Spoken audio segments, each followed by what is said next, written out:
সালটা 1990। বহরমপুর শহরের পুরনো বইয়ের দোকান পাঠক সমবায়। ধূলিধূসর বই, পুরনো কাগজের গন্ধ আর গরম চায়ের কাপ, এ যেন 90 দশকের একান্ত অনুভব।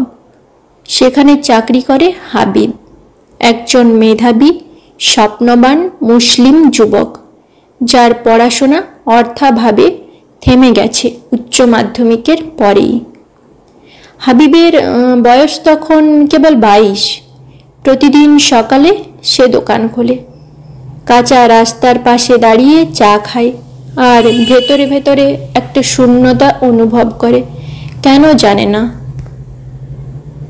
একদিন যখন সে দোকানে কাজ করছিল, হঠাৎই তার চোখে পড়ে এক অপরিচিত মেয়ে। কালো সালোয়ার কামিজ, হালকা একটা ওড়না। মেয়েটি দোকানে ঢুকে জিজ্ঞেস করলো, এই যে দাদা, শুনছেন? আচ্ছা, আপনার কাছে কি রবীন্দ্রনাথের গল্পগুচ্ছটা আছে?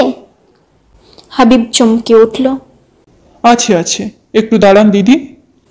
সে খুঁজে বার করলো বইটি হাতে নিয়ে চোখ বুলিয়ে দেখল। আপনি তো নতুন মুখ, আগে তো দেখিনি মনে হচ্ছে।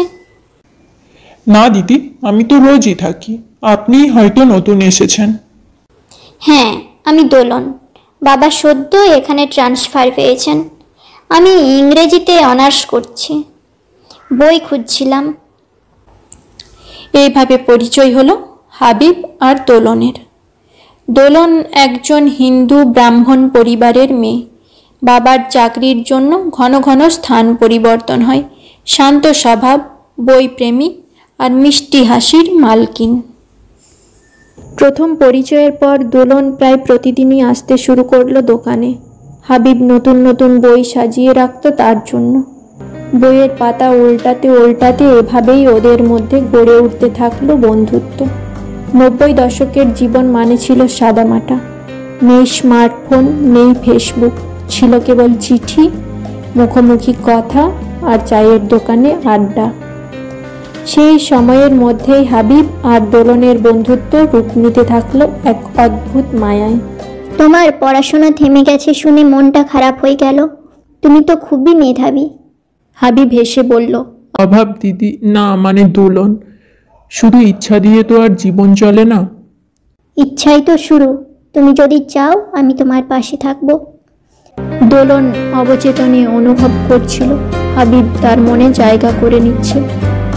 আর হাবিব তো নিজেই জানে না কবে থেকে এই মেয়েটিকে সে দেখতে না পেলে আর ভালো লাগে না। একদিন হঠাৎ মেঘলা দিনে হাবিব তাকে জিজ্ঞেস করলো, তুমি কি জানো, তোমাকে না দেখলে আমার দিনটা ভালো যায় না। দোলন চুপ, তারপর আস্তে আস্তে বলল, জানি না, কিন্তু তোমার কথাগুলো ভালো লাগে।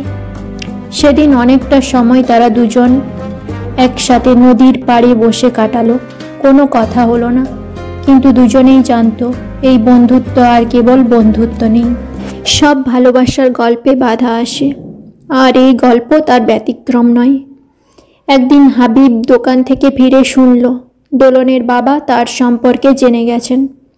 তিনি এক রাত্রে এসে দোকানদারকে বলে গিয়েছেন হাবিবের সাথে তার মেয়ের যেন কোনো যোগাযোগ না থাকে। আমরা হিন্দু ব্রাহ্মণ আর সে একজন মুসলমান, সমাজ মানবে না। আমি চাই না আমার মেয়ের জীবন নষ্ট হোক। দোলন সেই রাতেই হাবিবকে চিঠি লেখে, হাবিব, আমার বাবা চায় না আমি তোমার সঙ্গে কথা বলি, কিন্তু আমি জানি তুমি কেমন মানুষ। যদি কখনো আমাদের ভালোবাসা সত্য হয় আমি ফিরব, অপেক্ষা করো। চিঠিটা পড়ে হাবিব স্তব্ধ, যেন বুকের ভেতরটা ফাঁকা হয়ে গেছে। এরপর কেটে যায় 3টি বছর। দোলন আর ফেরে না। সে এখন কলকাতায় পড়ে। বাবার কথায় মেয়েটি নিজের ভালোবাসা ভুলে যাওয়ার ভান করে। হাবিব এখনও পাঠক সমবায়ে কাজ করে, তবে নিজের সময় বের করে সে ইংরেজি শিখেছে। সন্ধ্যাবেলায় ছাত্র পড়ায়। দোকানের পাশেই একটা ছোট লাইব্রেরি খুলেছে। তবুও তার মন একলা। তার এক বন্ধু বলে, ভুলে যা হাবিব, মেয়েরা এমনই। তোর মতো হয়তো অন্য কাউকে পেয়ে তাকে এখন জীবন দিয়ে ভালোবাসছে। মেয়েরা এমনই। হাবিব শান্ত গলায় বলে। দোলনকে আমি ভুলিনি, হয়তো ভুলতেও পারবো না। 1998 সালের এক শীতের বিকেল। প্রতিদিনের মতো হাবিব দোকানে বসে আছে। এমন সময় এক গাড়ি এসে দাঁড়ালো। নামলো এক মেয়ে। ওই চেনা মুখ, চেনা হাসি। হাবিবের চোখ বিস্ময়ে ছেয়ে গেল। দোলন? হ্যাঁ হাবিব, আমি ফিরে এসেছি। অনেক লড়াই করেছি, বাবাকে বোঝাতে পেরেছি। আর তাছাড়া এখন আমি নিজের জীবন নিজে গড়ার সিদ্ধান্ত নিতে পারি। হাবিব কিছু বলতে পারছিল না, শুধু তার চোখ দুটো ঝাপসা হয়ে গেল। দোলন ধীরে ধীরে এগিয়ে এলো, বলল, তুমি কি এখনো ভালোবাসো আমাকে? হাবিব হেসে বলল, ভালোবাসা তো থামে না, তুমি আমার প্রতিদিনের প্রার্থনা ছিলে। দোলন তার হাতে হাত রাখল। দোলন ও হাবিব বিয়ে করল এক ছোট্ট অনুষ্ঠানের মাধ্যমে। অনেক প্রতিবন্ধকতা পেরিয়ে তারা নিজেদের ছোট্ট একটি সংসার গড়ে তুলল। সংসারে ছিল না বড় বাড়ি, দামি আসবাব বা গাড়ি, কিন্তু ছিল ভালোবাসা, সম্মান আর পরস্পরের প্রতি বিশ্বাস। একদিন দোলন বলল, তুমি কি জানো, এই অভাবের সংসারটাই আমার কাছে রাজপ্রাসাদ। হাবিব তার কাঁধে হাত রেখে বলল, আর তুমি আমার পৃথিবী।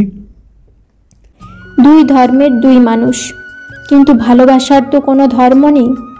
90 দশকের কঠিন সমাজে দাঁড়িয়ে তারা প্রমাণ করে দেয়, ভালোবাসা চাই সাহস, চাই অপেক্ষা, আর চাই অটুট বিশ্বাস। বিয়ের পর প্রথম কয়েক মাস দারুণ কেটেছিল, কিন্তু সমাজ মানতে চায় না এমন সম্পর্ক।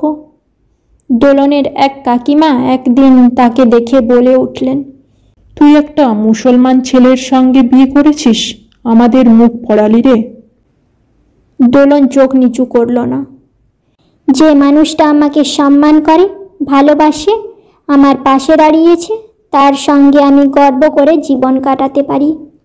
হাবিব তাকে বলেছিল, সমাজকে বদলানো এত সহজ না দোলন, কিন্তু আমাদের ভালোবাসা যদি সত্যি হয়, তবে একদিন সমাজের মুখ বন্ধ হয়ে যাবে। দোলন হেসে বলেছিল, তবে চলো লড়ি আমরা দুজন মিলে। হাবিবের মা তার ছোটবেলায় মারা গিয়েছিলেন, কিন্তু দোলনের মা, যিনি আগে কথা বলতেন না, একদিন এক চিঠি পাঠালেন। মা হয়েও আমি প্রথমে মেনে নিতে পারিনি তোমার সিদ্ধান্ত, কিন্তু মেয়েরা নিজে নিজের জীবন গড়ুক, আমি সেটা চাই। যদি হাবিব তোমাকে ভালো রাখে, তার ধর্ম নয়, তার মনটাই বড় কথা। একদিন তোমাদের সাথে দেখা করতে চাই। এই চিঠি দোলনের চোখ ভিজিয়ে দিল। সে বলল হাবিবকে, দেখো, মা বদলে যাচ্ছেন, এটা আমাদের ভালোবাসার জয়।